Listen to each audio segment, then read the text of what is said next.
Elijah, thanks so much again for agreeing to come on and talk to us and give us and share a little bit about your life and experience with us. Okay. You're very welcome. And thank you again for having me. I look forward to it. The first question I have from you that I ask everybody, can you tell me your name, your stage name, and can you describe your artistry? Okay. My name and my stage name are the same. It is Elijah Rashad Reed. I am a actor, writer, um, filmmaker.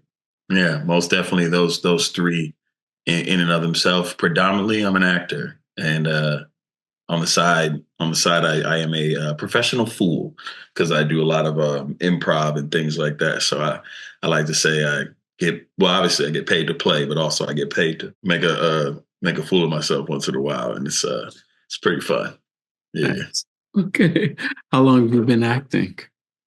man. Honestly, I've been acting since.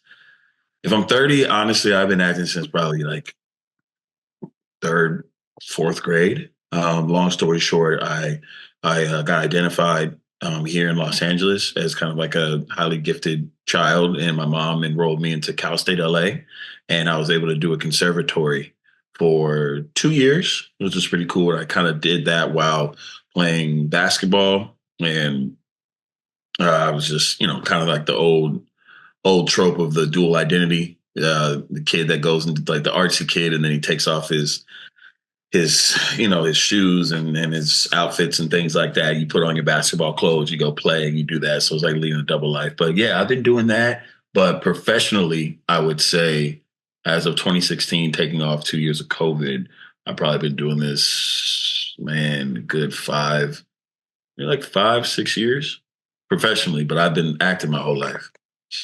Okay. You said Los Angeles, so are you born and raised here in LA?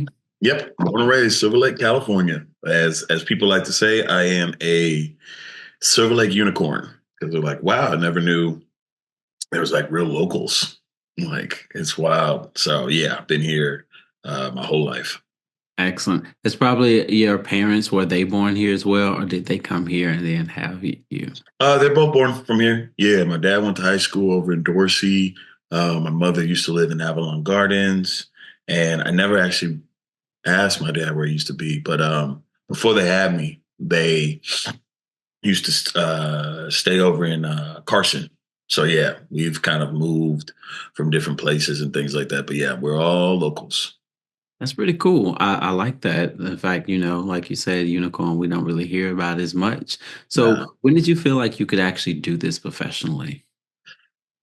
ooh, oh wow, that's a good question. What was that moment? Um, damn, that's actually a really good question. Doing it professionally, I mean, to be honest, I feel as though as anything, like when I would do sports and things of that nature, my some of my favorite players, Kobe Bryant, Michael Jordan, things of that nature. It was the constant pursuit to want to be better and be great. And there also was some sort of obtainable thing then for championships, for acting, that started to be a thing, I guess, around my first year of college. I had been recruited to go play basketball, and then I got cut. And then I came back and tried to make the team again, and I got cut. And that second time, I wasn't really hurt as much, and I felt a weight off me. And then from that point, I just started to kind of go back into my mind and think about my life and just say, hey, well, if I have all this extra time, what am I going to do? And then I started to think about things that I enjoyed doing back then. And that's when I kind of fell back into acting and I took a class, and then that started my whole journey. So I would say around that point. And then there's like when I got my first co-star for Grownish, and I had to, then after two other ones, I had to pay to get my SAG card. So there's that as well when I said, oh, I can get paid to do this. So there were those. And then most specifically recently, I'd say Doom Patrol, this TV show I did where I got to be on, it's on HBO, and I had about eight, eight or so guest star for this TV show. And the amount of time I got to spend in Atlanta, and my co-star Javan Wade was just so like it was such a beautiful time, and he was so open and supportive of my journey. And I think by the time I ended that, I thought I could do more than maybe just, a one liner or a two liner. I'm sorry for the long winded, but yeah, those periods, I'd say, all play a factor. Feel free to be long-winded. We love open essay type of answers. I mean, Right. definitely love to be transparent. We love for you to be transparent, with us. That was a good plan. Absolutely. When you Yeah. think about that first gig when you were on set, can you Mm. recall where that was? What year? Year, man, I think it was like 2017, 2018. So like about, no, I think it was 2017. I think it was about, give or take, almost a year after I graduated college. And then I booked Grownish. And it was cool getting to go over at the Disney lot. And I think the funny part was I got a co-star role. I had one line, and there was just right when I got there, everything just felt nice. It was such a bright, sunny day. I was just like, wow, I'm finally doing this. I'm finally doing this. This is crazy. And I remember getting to set, and I saw this long line of people. So I'm thinking, oh, okay, this must be check-in. Let me go over there. And as I got in line, I got to the front desk. The guy asked my name, and I was like, Elijah Rashad Reed. I'm here for the thing. He's like, oh, okay. Oh, I don't see you. What's your role? I was like, oh, I'm like black student, I'm black student. I got a line in the thing. He's like, what? You're not supposed to be here. You're supposed to be over there. And then I had like a really nice trailer, and I was like, oh shit, oh shit. Sorry, not cuss, but it's like, oh dang, I'm supposed to be over there, not over here. And that itself was a shift. And even, not even the painting in that picture of like, you're over here, this is, for whatever, because prior to that, I had come from doing background, and I was PAing on set. So I was doing what I knew. And when I recognized it, I was like, oh, that's cool. But at the same time, I still wanted to go and hang out with people that were in the background and extra players, featured players for the role. I mean, for the scene. So, it was just that thing of recognizing the shift of, again, identity. It's like, cool, where I was before is not where I am now. And I have to recognize that even though I want to still go and do all those things that I normally do, it's like, hey, some stuff has to change. Doesn't mean I have to change. But yeah. But yeah, that day was really fun. And then I got to bring my dad, and he had a good time. I think that was his first time to see that, oh, my son can like make money doing this. Yeah, So that was really cool to bring him on set. that is awesome. You've done a good bit of TV work. Mhm. People will say like they're more TV, film, but now it Mhm. seems like you're in your theater era. I see Mhm. you recently, like last month, did like Color Struck, correct? Yeah, yeah. So do you Yeah. find yourself like how did you find yourself on the stage more now? Stage more now. So, I mean, the fun part was, like in 2020, I had done a play in the same theater. So, ironically, the play that I'm about to do, Brothers of Affliction, is at the Willie Aggie Theater over there in Inglewood. And ironically, that's about like the fourth time I've been there throughout my career. In 2020, I did a play by Ladarian Williams called Emoja. And that was the first time I got to perform in that theater. And honestly, I kind of go back to what I was saying prior. I've been doing theater either, since elementary school, and then I took a time off in middle school, but then all throughout my high school years, I was doing plays. And then when it came to college, I did stuff in TV, and then I kind of fluctuated in the theater department while not actually being a theater major. So um, it's always had a pull on me, like a really strong magnet. No matter how far I go, I always find my way back to the theater. And then specifically, now that I just reminded me, doing a good amount of TV stuff, I just started to feel that itch, and I was like, man, I need to get back on stage. I want to get back on stage. I want to sharpen my tools, because at the end of the day, that is where an actor really is made. You can learn how to act between action and cut, um, in a small amount of time, but at the same time, you can get a lot of knowledge and things from those experiences. If that's exactly what you want to do, you just get better at doing it. But as a whole person, as a whole artist, um, theater has always been a major foundation for me. So I'm always thinking, I got to get back. I got to get back. So yeah.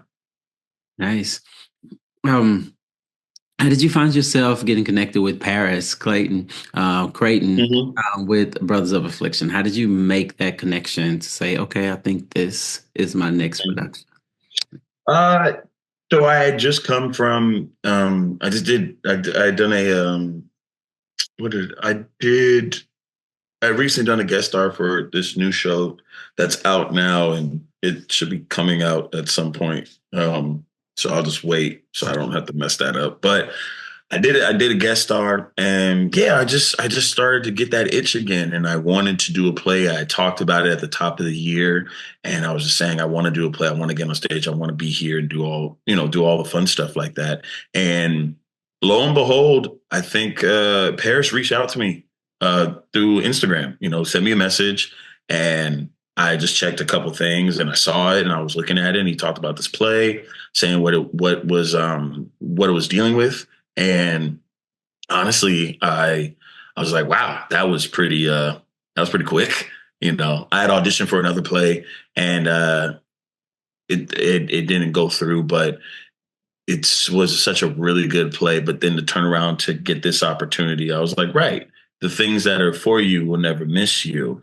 And this one, I feel like, has really been an opportunity to stretch myself as much as possible. So, yeah, reading the script and learning about these three gentlemen, I was just like, you know what? Yeah, I think this is the next one I'd like to tackle, because also the role I get to play is something that I'm not always getting the opportunity to. I think more times than not, I get the young strapping, clean cut guy, the good boyfriend, the nice son, and the guy I get to play.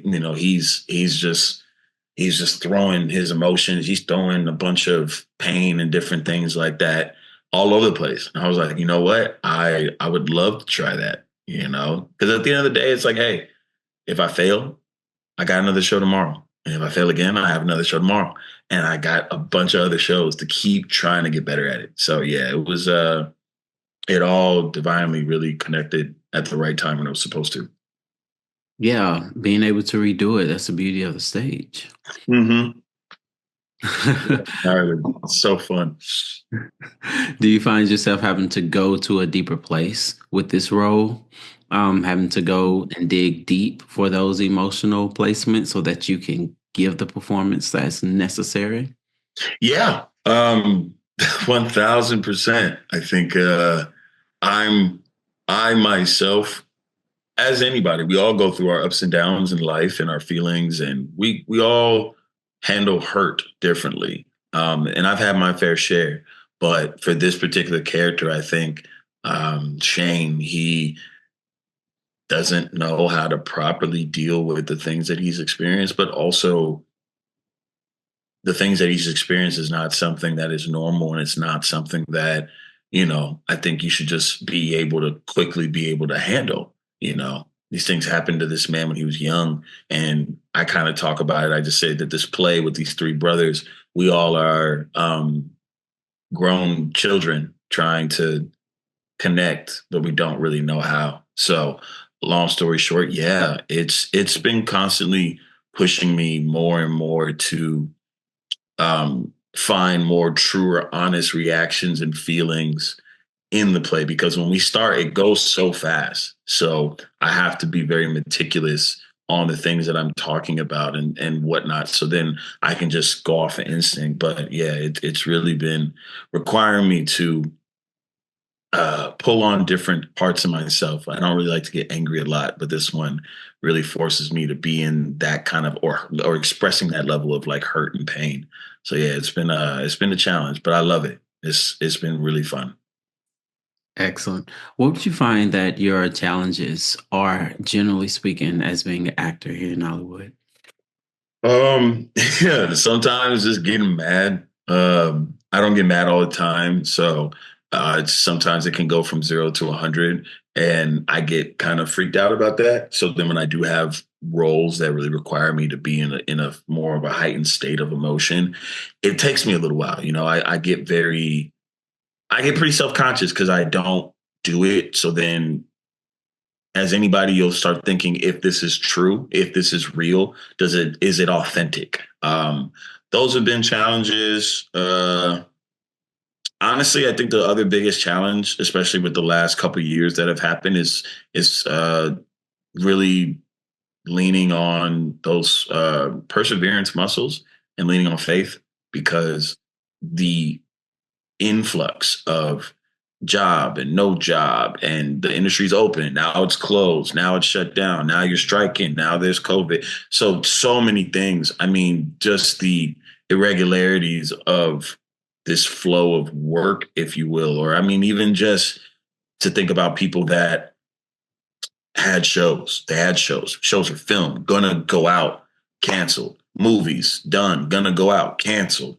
And it's just, man, to still get back up and act like, hey, I got another opportunity, is second to none in terms of that level of resilience. So I think that's been like the biggest thing for me at times, has just literally been to find my ways, find my people that I can lean on, that can help me just get through the next 24. And then when I go to sleep, I wake back up, God willing, God blessing me. I wake up and I just tell myself, hey, let's get back to work. Awesome. Listening to you, you're one of the lucky few, right? That was able to be known for your talent early on, able to get book gigs like right after college. What advice Mhm. would you give to people who are trying to forge a similar path? Um, I think first and foremost is have start to really think about what you enjoy and why you enjoy it when you're doing acting. Because as many people say it, and we should continue, the industry, the business of it all is not a place that will give you something because you are good, will not give you something because you are a good person. But still be all those things. Like, be a good person, be a great person, be someone that people want to work with. But first and foremost, be able to find that drive, your why. And it's always going to change as you get older and your career changes. But you want to be able to hone that in, because that is something that you can strive towards, that can block out all the strikes, the the retaliation from strikes, the COVIDs, the whatevers, or the year or year and a half or 2 years of just not getting work because you're not in season, and being able to I think the second thing is also to be able to find other things that you enjoy outside of acting, cultivate a life. If you would like to go travel, go do things. Sometimes we make a joke. We say, the second you book a plane ticket, next thing you know, an audition's coming up. And, it's kind of like that. You have to treat this, you have to care about it like it's your only thing when you have the opportunity to do it. And then when it is done, you must not care about it as though it is just something on the ground. Because again, the irregularities can wear you out if you care about, if you're white knuckling it so much. So I'd say those two things. Number three, have fun. Always have fun. Find the fun, find the joy in what you're doing. If you're doing a bunch of drama, go do a comedy. If you're doing comedy, go find in the drama. I'd say those three. And my final one is one that my teacher told me a while ago. He said, if you're not working, i.e., on stage or on set, you should be in class. If you're not in either of those, you should be in therapy. Yeah, especially being an actor. You should be in, whenever one of those is not happening, you should be in something. If you're not in class and you're not doing a job, be in therapy. If you're not in therapy, hopefully you're working and in class, and vice versa. You just kind of rotate them. So, yeah, those would be my four. Awesome.